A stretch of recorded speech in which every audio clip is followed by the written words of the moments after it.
สบายดีทุกคนกลับมาเรียนภาษาอังกฤษกับอาจารย์จอยอีกเช่นเคยในวิดีโอนี้อาจารย์จะมาสอนเกี่ยวกับอุปกรณ์หรือว่าสิ่งต่างๆที่อยู่ในห้องเรียนซึ่งนี้จะเป็นห้องเรียนของอาจารย์จะเป็นห้องที่อาจารย์สอนประจำจะเป็นสูตร E4E ย่อมาจาก English for everyone แปลว่าภาษาอังกฤษสำหรับทุกๆคนซึ่งสูตรนี้จะตั้งอยู่บ้านหน้าหลวงเมืองและแขวงหลวงพระบางคำศัพท์ทำอิฐเนาะได้แก่ pen pen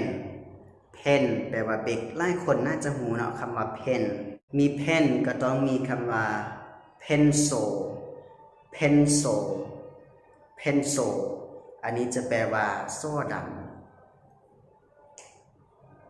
ำมีโซ่ดำก็ต้องมี eraser eraser eraser อันนี้จะแปลว่ายางลบคำว่า eraser จะนิยมใช้อยู่ในประเทศอเมริกาเนาะหรือว่าจะเป็น American English เขาใช้คำว่า eraser แต่ถ้าเป็น British English เนาะภาษาอังกฤษแบบคนอังกฤษจะใช้คำว่า rubber rubber rubber ต่อมาที่คาดบ่ได้สำหรับโซ่ดำก็คือ pencil sharpener pencil sharpener จะเป็นอันเล่าโซ่ต่อมาถ้าอยากเต็มตารางนะก็ต้องใช้ ruler ruler ruler อันนี้จะเป็นไม้บรรทัดต่อมาจะเป็น highlighter highlighter อันนี้จะเป็นตัวที่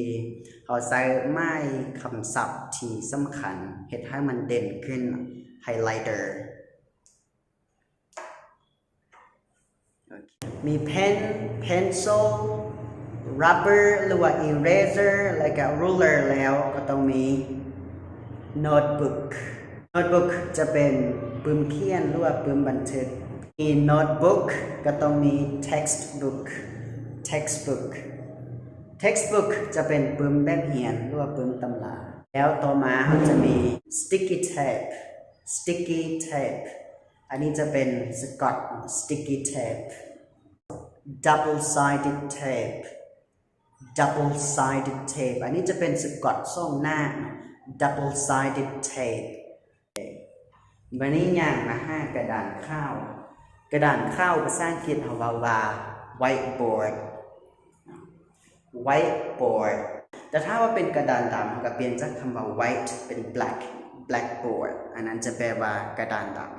ำสำหรับ whiteboard ในการเขียนเราจะใช้ whiteboard marker whiteboard marker อันนี้จะเป็น marker เป็นบิ๊กสำหรับเขียนใส่กระดาน whiteboard marker ก็คือบิ๊กที่ใช้เขียนกระดานข้าวแล้วถ้าเราต้องการลบเราจะใช้ whiteboard eraser whiteboard eraser จะเป็นอันลบกระดานข้าว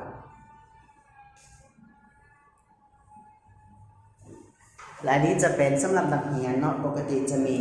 backpack backpack backpack จะเป็นทุ่งเปเวลาเรียนภาษาอังกฤษเนาะที่คาดบ่ได้จะต้องมี dictionary dictionary dictionary อันนี้จะเป็นพจนานุกรมและการห้องอาจารย์จะมี computer computer computer อันนี้จะเป็นคอมแล้วอยู่ที่เพดานนะเราจะมี projector projector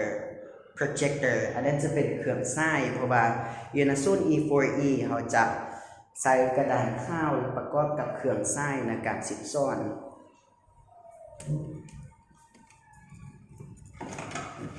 แล้วเราจะมี speaker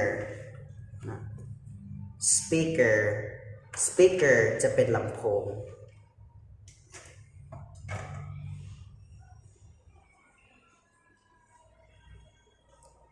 แล้วก็เราจะมี map map map แปลว่าแผนที่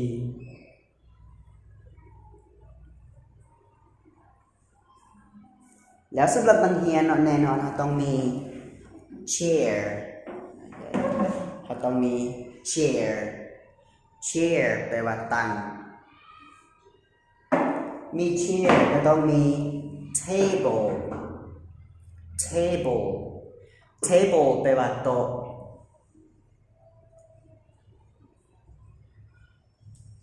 แล้วเราจะมี fan แปลว่าพัดลมหรือว่าจะว่า electric fan ก็ได้เนาะ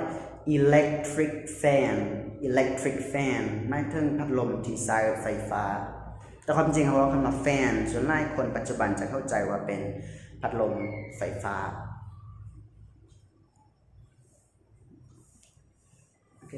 ก่อนจะเข้ามาในห้องเราต้องผ่านประตูเนาะประตูภาษาอังกฤษเขาเอ่ยว่า door มีประตูก็ต้องมีปองเยี่ยมปองเยี่ยมภาษาอังกฤษแมน window แต่ว่าที่นี้ปองเยี่ยมพวกเราจะมีกระดานบังไว้นะโอเคเนาะอาจารย์คิดว่าน่าจะหมดแล้วสำหรับวิดีโอนี้คันถ้าผู้ใดมักการสอนแบบนี้เนาะคิดว่าวิดีโอนี้เป็นประโยชน์ก็อย่าลืมกดไลค์กดแชร์เพื่อให้คนอื่นได้เรียนนำและผู้ใดที่ต้องการเรียนภาษาอังกฤษนำอาจารย์แต่ว่าบ่สะดวกก็สามารถเรียนผ่านออนไลน์กับอาจารย์ได้เพราะว่าตอนนี้อาจารย์เปิดสอนออนไลน์เป็นคอร์สออนไลน์ค่าเรียนเพียงแต่100,000 กิฟต์เท่านั้นจ่าย100,000 กิฟต์ครั้งเดียวสามารถเรียนได้จนจบคอร์สอันนี้จะเป็นคอร์สสำหรับผู้ที่เริ่มต้นภาษาอังกฤษสุดๆเริ่มตั้งแต่ A B C ขึ้นไปสำหรับรายละเอียดสามารถเข้าไปเบิ่งอยู่ที่เพจของอาจารย์ได้นะเพราะอาจารย์ได้โพสต์เกี่ยวกับการสมัครต่างๆหรือว่าจะสอบถามข้อมูลเพิ่มเติมผ่านการโทรหรือว่า WhatsApp ก็ได้เนาะตามเบอร์โทรที่อาจารย์ให้อยู่หน้าจอโอเคเท่าหมดไปนะสำหรับวิดีโอนี้พบกันใหม่ในวิดีโอหน้าสำหรับมื้อนี้บ๊ายบาย